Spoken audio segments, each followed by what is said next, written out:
All right, welcome back. Today is October the 12th, and we're going to continue here on chapter 7.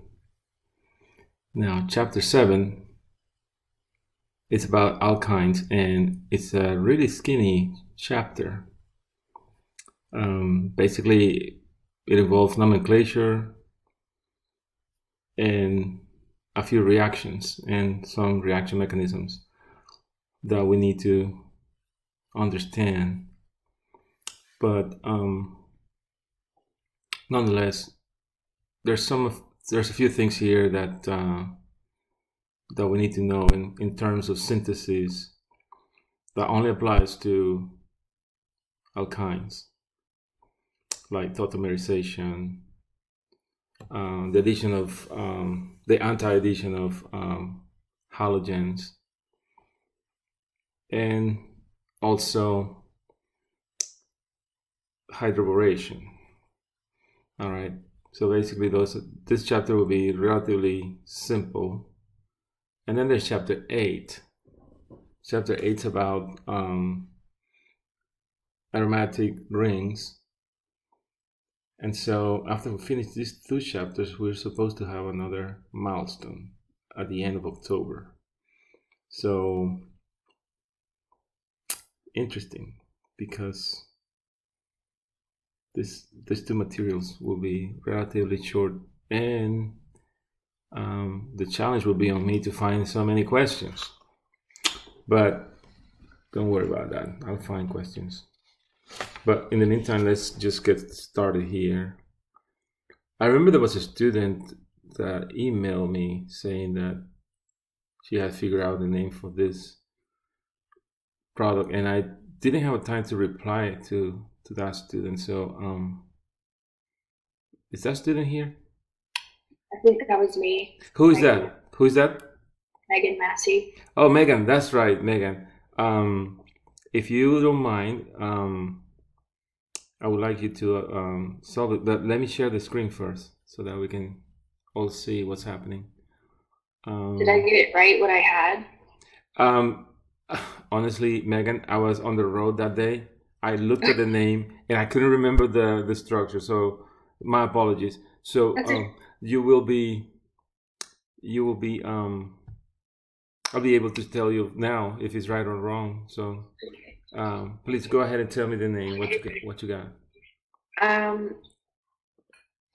had E4 amino 6 chlorohept 2 ene 5 ine 5 all. Okay. Let me help you out with the naming. Okay, there's a few things that are right. Some of them are wrong. Okay. And let me get a pen here to accommodate for the extra points. I've been filling out all the extra points now on Canvas. It's kind of like weird because the way it's set up, so I type it as extra credit. So what it does is it puts the extra credit after your final percentage. And then I was like, what is this? And so I started if I delete the extra credit, I can see that the actual final score changes. So it is working. It is just that I don't know if you see it visible, but this extra credit anyway is coming out at the end of all your tallied points, which is kind of annoying. I wish it would have been before the total, but it's after the total. Yeah, so that's the only thing that it's a minor thing, but annoying nonetheless, because I would like to be a little more normal. So I'm going to help you out with this naming, because I think you put a lot of emphasis. I want you to get this point. So what if I tell you, let's see, draw. I'm going to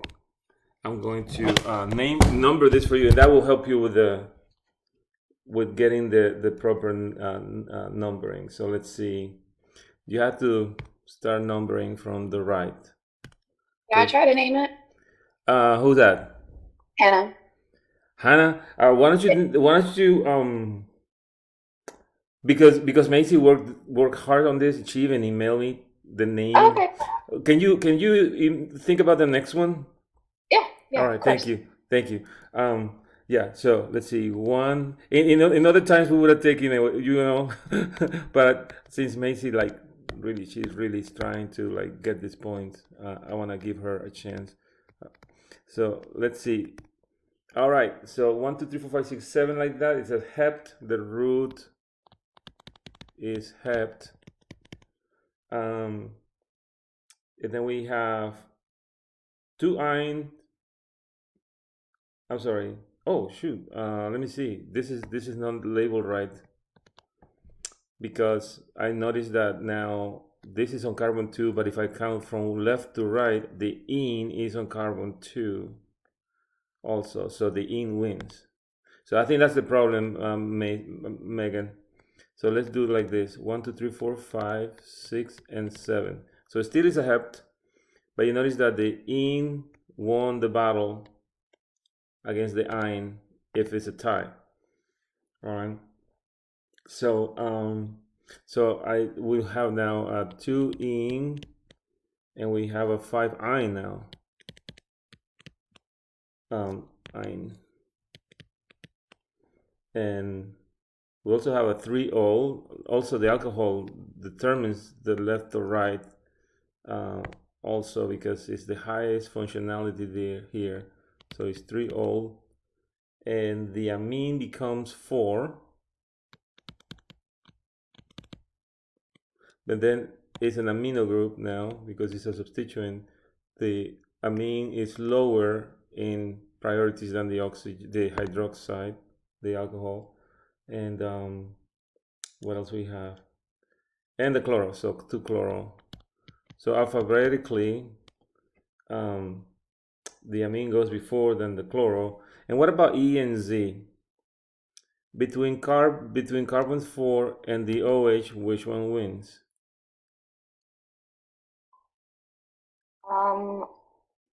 Yeah, you're competing carbon versus an oxygen. The OH. The OH. So that this group here wins, and between this chlorine and this methyl group, which one wins? Chlorine and carbon 1. Chlorine. Chlorine. So that looks like what? Z. That's a Z. I had it first. I just second guessed myself. Oh, okay. So go ahead and fill out the name for me, please. What you got? Okay, I had for amino. Is it 2-chlorohept? Yes. 2 in. 5 ein, 3-ol. Excellent. 5 ein, 3-ol. Very good, Megan. I'm gonna put the extra point here for you, Megan Macy. Thank you very much. All right. So don't forget to break it down like that. I mean, it's always worked for me. It's like putting a puzzle together, and then once you have all the pieces all lined up, you can just put the name together. Yeah, I had it numbered backwards originally, I guess. Yeah, that's how, and that happens. That even almost happened to me at the beginning. So I made it's a common error. Yeah. But we just had to reset. All right, very good, thank you. Who has this one now? Hannah, you have this one by any chance? I can try it. All right. Where do I start numbering, from the right or the left this time?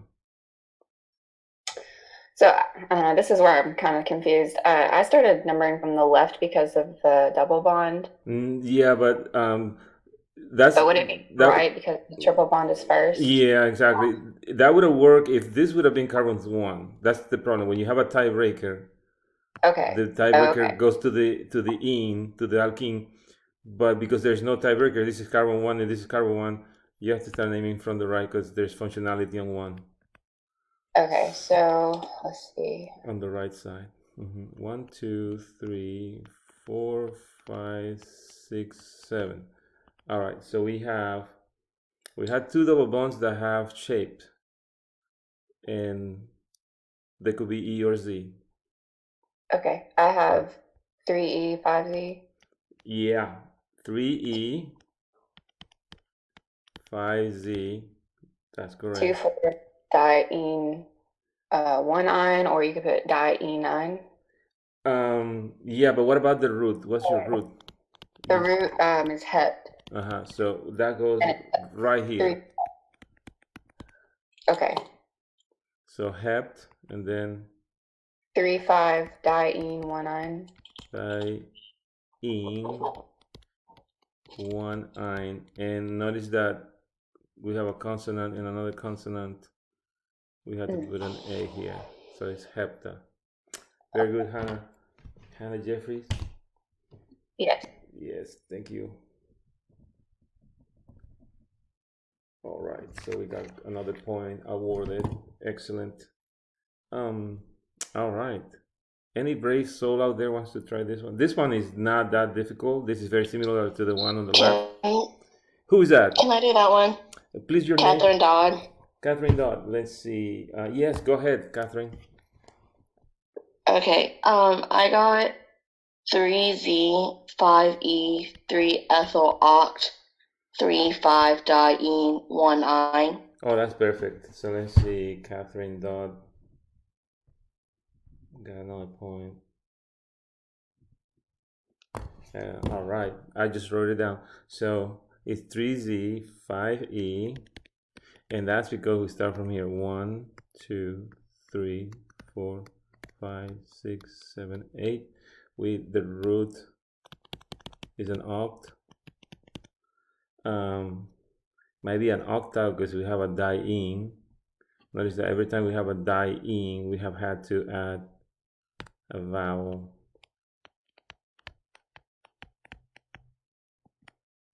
Because that's like a little small rule that they invented. All right, and so we have a 3-ethyl. Also, we have 3,5. I'm gonna write it down here. 3,5-diene and 1-ine. All right, so it's 3-ethyl octa is gonna go right there. I'm just gonna put oct. I'm gonna leave a space and then come back to the vowel later. 3,5-diene 1-ine, and so I need to add the vowel.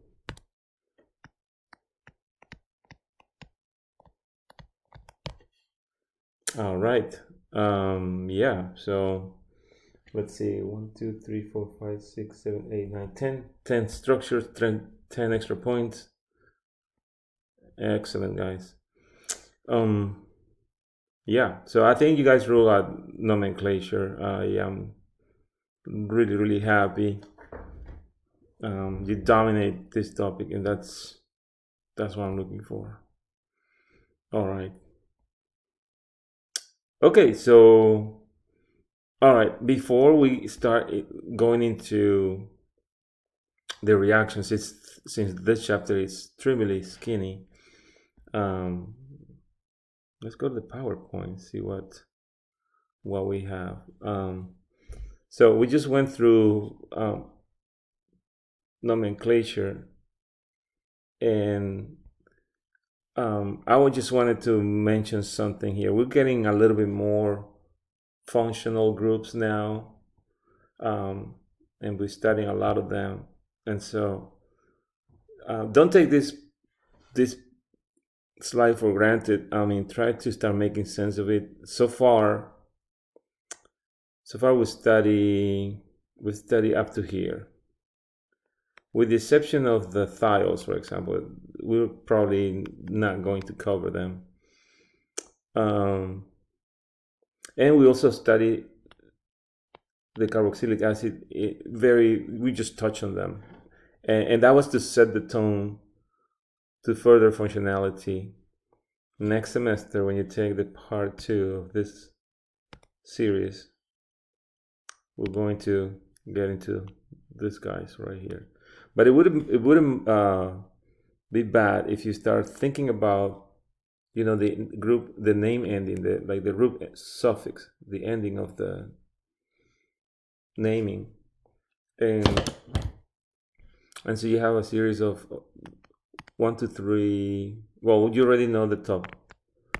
So you have 1, 2, 3, 4, 5, 6 more to know. Once you know these 6 more, you know, you will be able to name anything. That's amazing. Anything. And that's commendable. And so here on the right side, we have the substitution prefix. So like when you have two groups, say for example, you have a ketone and you have a carboxylic acid. Of course, the carboxylic acid is going to win the priority, but the ketone then becomes an oxo group. Whatever the ketone was, you say 3 oxo, 4 oxo, like that. The aldehyde is also going to become an oxo. Aldehydes are terminal, so most likely it will be a 1 oxo. Then you have nitriles. The nitriles, when they are prefixes, they become cyano groups. Just like the amines are the amines as a root, but then they become amino on the prefix. All right. And so there's no prefixes for the other carbonyl groups, like amides, acid chlorides, and esters don't have this ones don't have right here. There's no prefixes for those. And so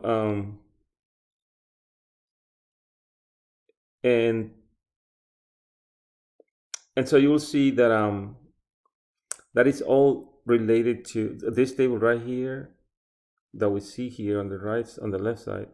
It's all related to reactivity. Well, most of them. I think an acid chloride is more reactive than an ester. I don't know why they put the ester on the top, but from this point on here, from ketones all the way to acid chloride, there was a good trend of reactivity. So whatever you think is more reactive, yeah, that's going to have a higher priority. And then came the esters. So, but like I said, we're going to study this in depth next semester. So, but I just want you to get familiar with this slide. This slide will come back to you at some point. All right. So basically, up to this point, is almost all, you know, everything here. Make sure that now that you know R and S, E and Z, and the alkynes, we can solve, you know, names like this. And I think you're more than capable. I mean, also for something like the substitutions on the amine, if you have a methyl group and an ethyl group, notice that instead of numbering, so like this one's where let's see, 1, 2, 3, 4, 5, and 6. Now this one becomes N group. So there's an N methyl, and this one becomes an N ethyl. And so the ethyl goes before the methyl alphabetically, and that's why you have N ethyl, N methyl, telling us that there are alkyl groups attached to the nitrogen. This is a hex root. It has a 5-ene, 3-ine, and then the root is 2-amine. All right, it's S. Let's see why it's S. So I want you to get good at R and S, and don't try to forget that. Never forget. So here's your chiral carbon, and notice that the N is dashed. If the N is dashed, then know that you have a hydrogen that is up. So So when you're doing the next milestone, just write this down. These molecules are linear, so you can quickly draw this in less than a minute. Look, that only took me like 10 seconds. And then I put my H right in front there. So the more you practice, the better you get at this. All right, so we're going to assign our S. And so that because the H is up, that's going to change things around. So the nitrogen takes the number 1 priority. Carbon number 3 here is the number 2 priority. The methyl is 3, and the hydrogen is in the front is 4. It looks like R, but it's not because the H is up, therefore is an S. All right, so that's why you have S. There's only one chiral center, so you don't have to say 2S, but if you say 2S, that's fine. You don't have to worry about that because that's usually on paper exams that I assign that extra, forgiveness there. But here simply just S. All right, and yeah, so now we can integrate R and S, E and Z to these molecules. Notice that there's no E or Z on alkynes there because they only have 2 groups attachments. E and Z relates only to alkenes. All right. Any quick questions about this before we move on? Oh, here, this one, for example, you have 2 chiral centers, so you will have, let's see, the 2R and then 6R carbon. So those you have to mention them here with the numbers 2R and then 6R in parentheses. You know that stuff. Interesting would be something like is cyclical. Let's figure this one out. So where will I start numbering here? So that's the question. I need to start numbering. Let me see. It's a cyclic, the cyclic molecule. But what takes number 1 priority here? In a ring, you look for the highest functionality, and that is this carbon right here, 1. So there has to be 1, 2, 3, 4, and 5, 6, 7, and 8. So that's why we have all these numbers. So notice that I need to go from top right to left. This is clockwise because I have the highest functionality here and branching happening right after that. So I need to start from top and then go right and then go around clockwise, and then 7 becomes my isopropyl group. All right, so I have 7 isopropyl, 2 methyl cyclo, and then oct. So the root for this molecule is cyclo oct, and then 4 ine, and then ol. Because it's a cyclic molecule, the number 1 it's assume that is there, so that will be number 1. You don't need to write number 1 here on 1 ol. If this was a paper exam and you say 4 ine 1 ol, I will give it to you, but you will not need that because you will have multiple choice questions and the right answer will be there. You just need to find it. Can you explain why you wouldn't go counterclockwise, Dr. Odin? Yeah. Because So, like the isopropyl being like, higher than the methyl group. yeah, that's correct. But branching wins. Remember, Okay. branching always beats alphabetization. So you have here 1, 2 from the high functionality to the methyl group, rather than 1, 2, 3 to the isopropyl on the left. You see that? Yeah. Mhm. Okay. Yeah, that's the Thank you. reason. You're welcome. Yeah, so yeah, this is a molecule like that might look a little, harmless, but you still need to think where to start. That the problem with the cyclic molecule is, where do I assign that number one uh, position in the counting? And so, in this case, look for functionality. If the OH was not there, um, that is a good question. Notice that if the OH was not here, check this out. Just for a second, imagine this. This molecule is symmetrical. I'm just gonna do a straight line so that I can erase it later. It's symmetrical. So you will have to start counting here.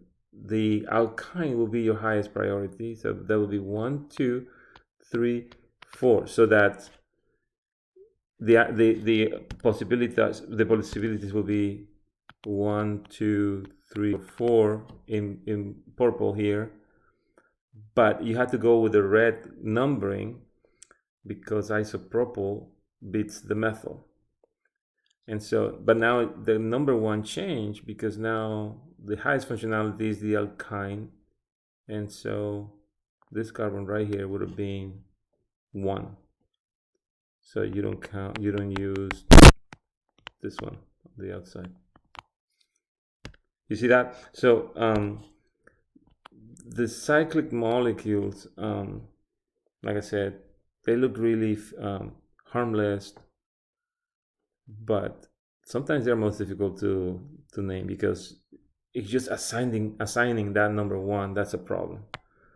But that was just a hypothetical problem.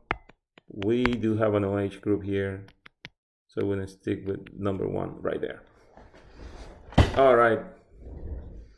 So what I wanted to do before I do research, not research, reactions, is to take a little walk here on the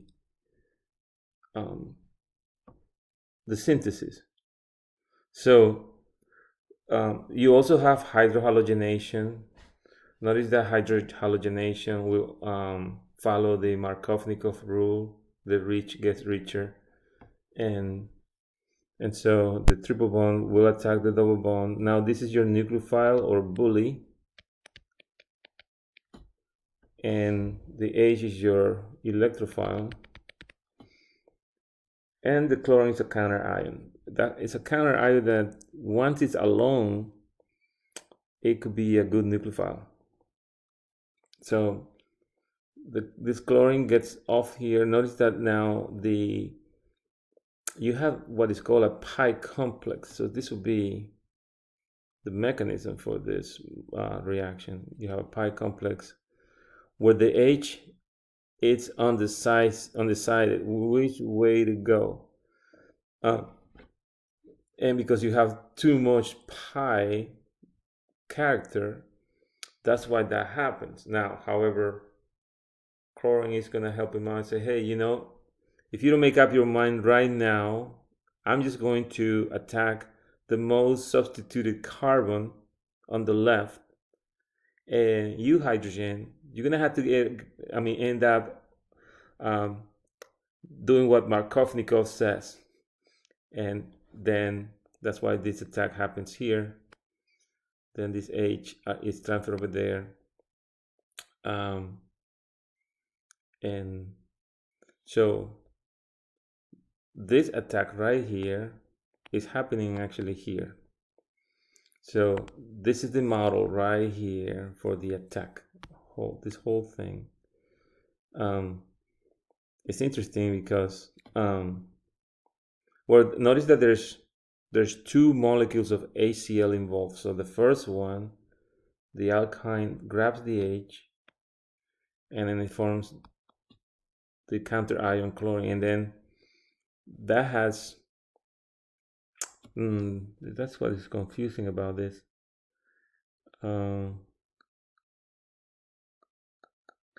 I thought there were two molecules, but looking at it, it doesn't look like. I really, it's kind of weird, honestly. This looks like another ACL.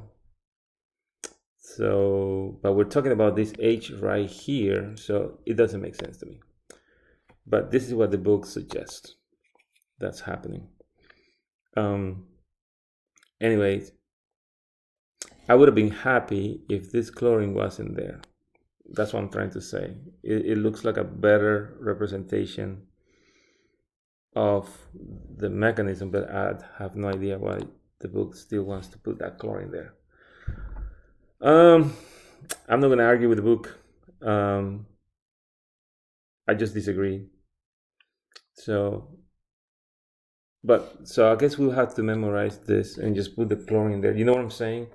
It really doesn't make sense that this is a new molecule of acid. But anyway, I'm not going to dwell with that. So the chlorine attacks. The H is here now, noticed. So what happened to this guy? Nothing. I don't see it anywhere in the picture here. So that's why I think this mechanism is kind of whack. Anyways. So notice that this is my new bond, and also one of these H's is one of my new bonds. So I had two new bonds, and then I went from a triple to a double bond. So what I would suggest is still go ahead and memorize this pi complex like it is written here. I wonder if there is a crystal structure that for some of these compounds that was taken, like an X-ray, where they see a chlorine there. Whatever that is, it might be true. It doesn't fit to me. Because I know that this guy right here is over here. Okay.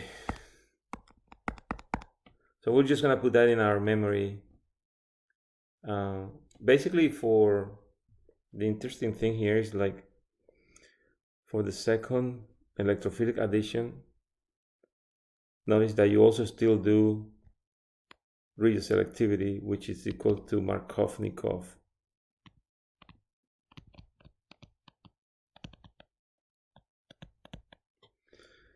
Markovnikov's here. Notice that this double bond is going to attack this H. We're not doing the mechanism here. We're just pretending.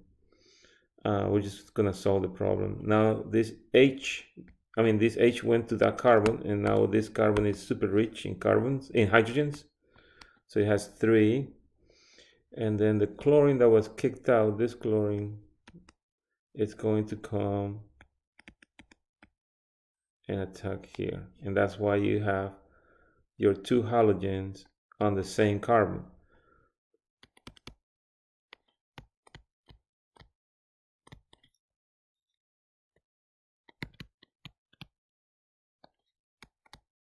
And this happens for terminal. This is for terminal alkynes.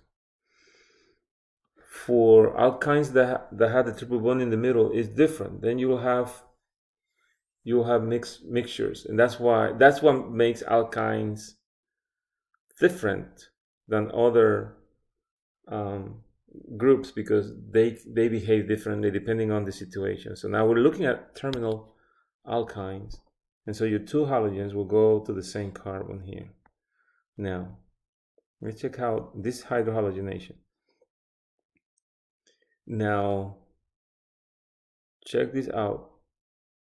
If you have an asymmetrical internal alkyne, you'll form 2 products.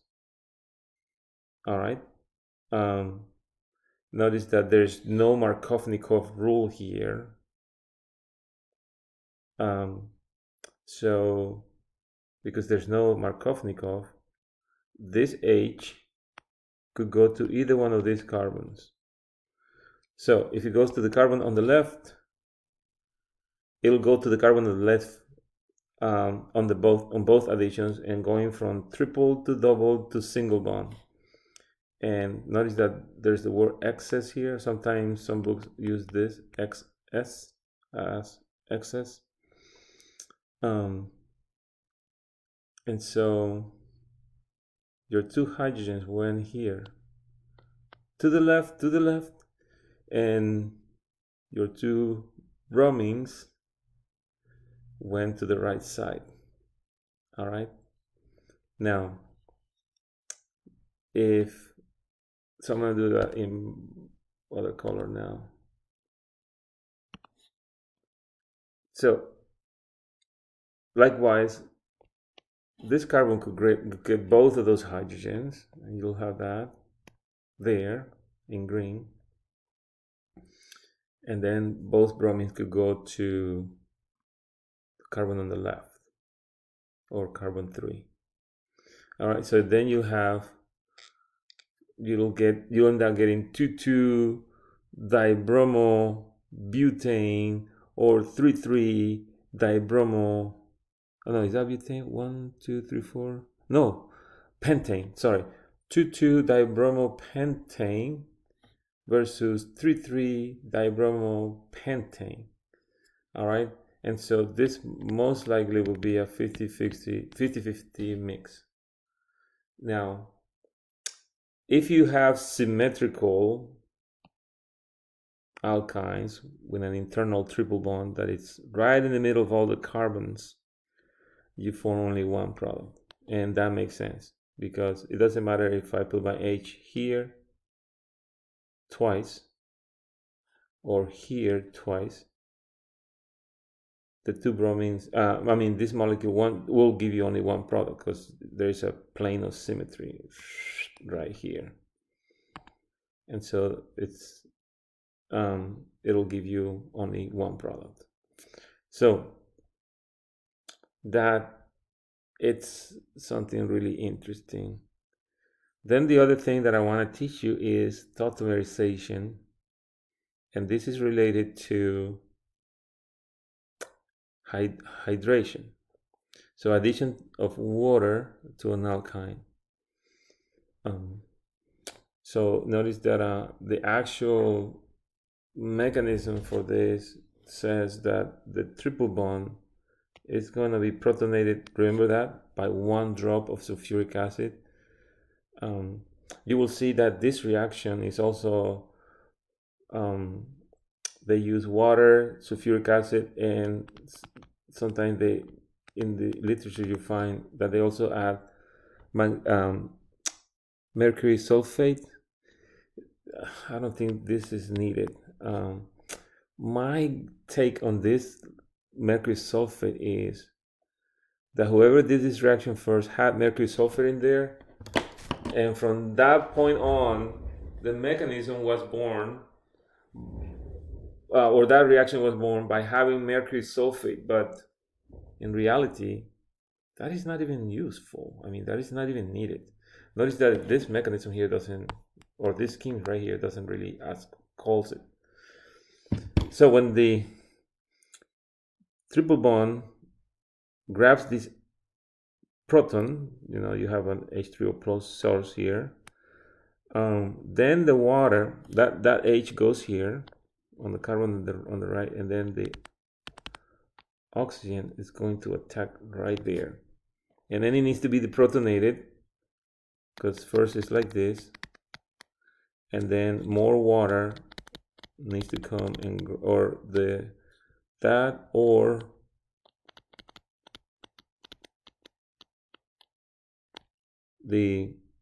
conjugate base of sulfuric acid can do that too, to self-regenerate back to sulfuric acid. And so that gives you this. And notice that this is called an enol. Why is it an enol? You see that?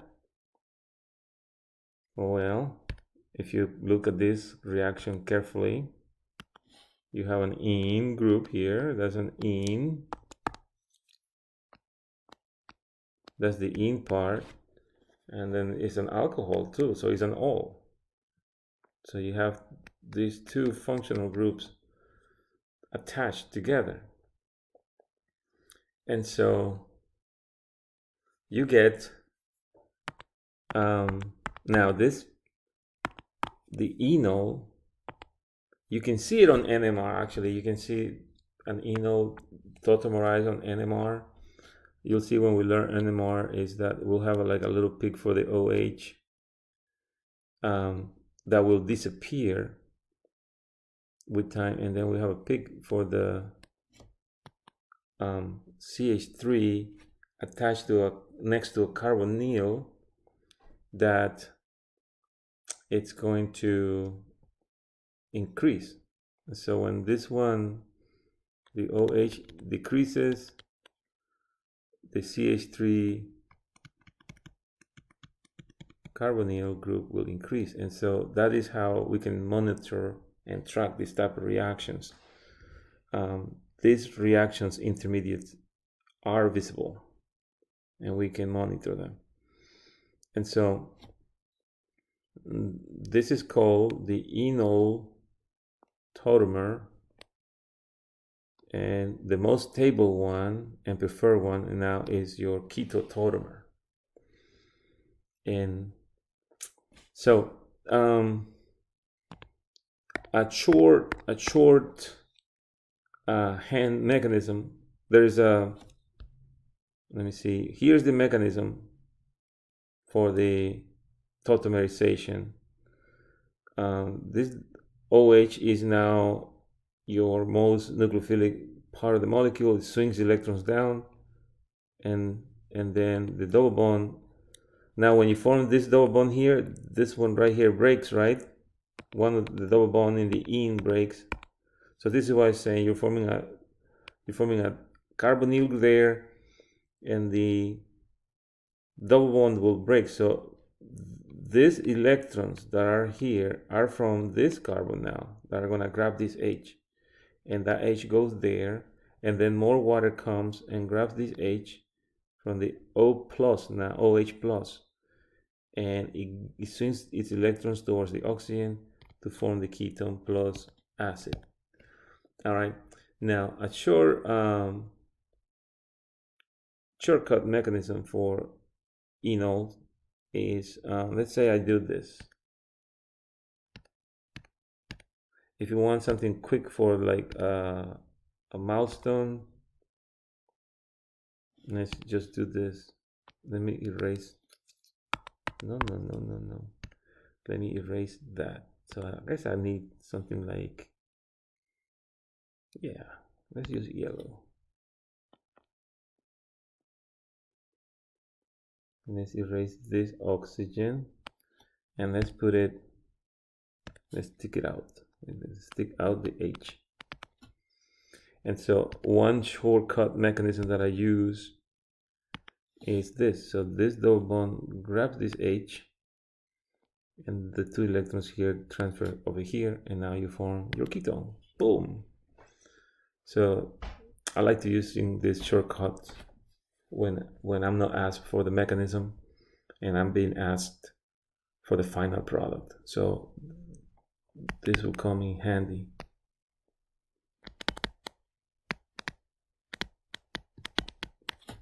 All right. So if you don't like this, then you need to know all this. So what is easier? That is the question. I'll take my two little arrows on the top anytime. All right.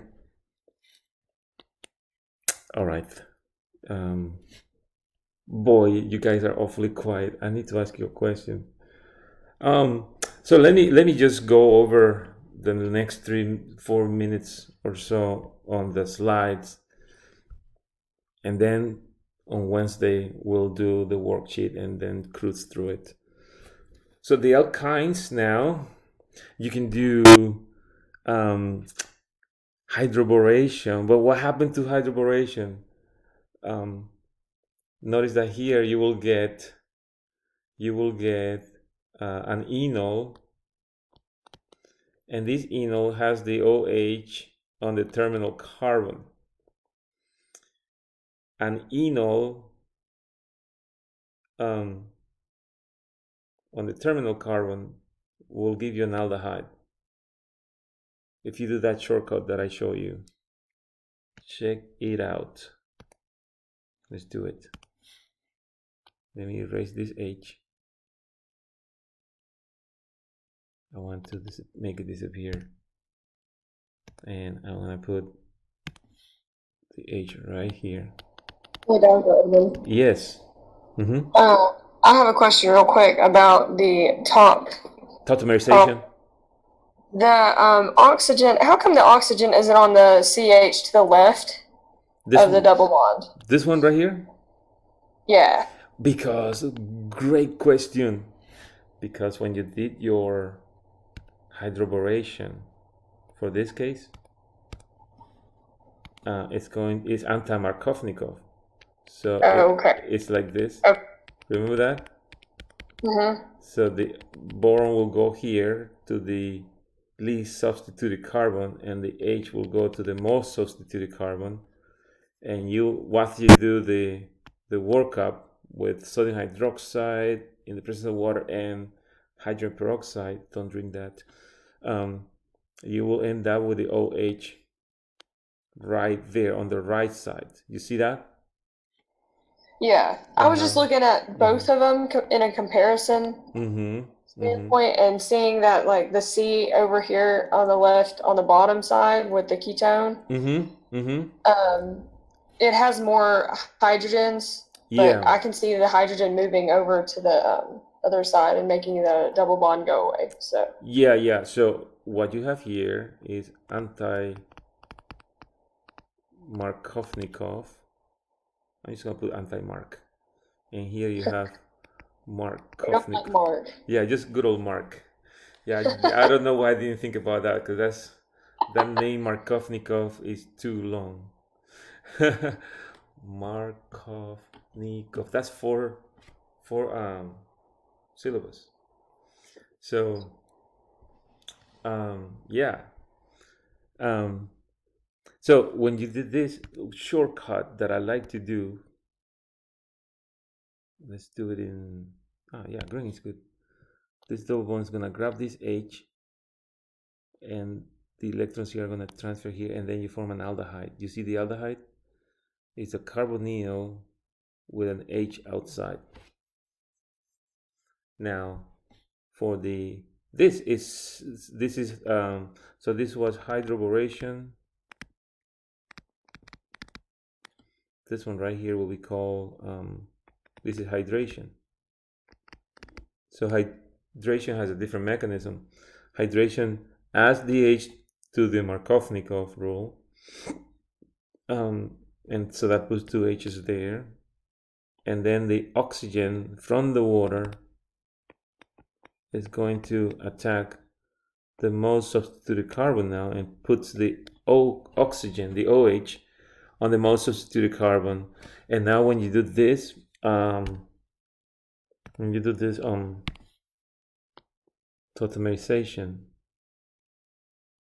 you get a ketone, because now it's not a terminal carbon anymore that we're dealing here.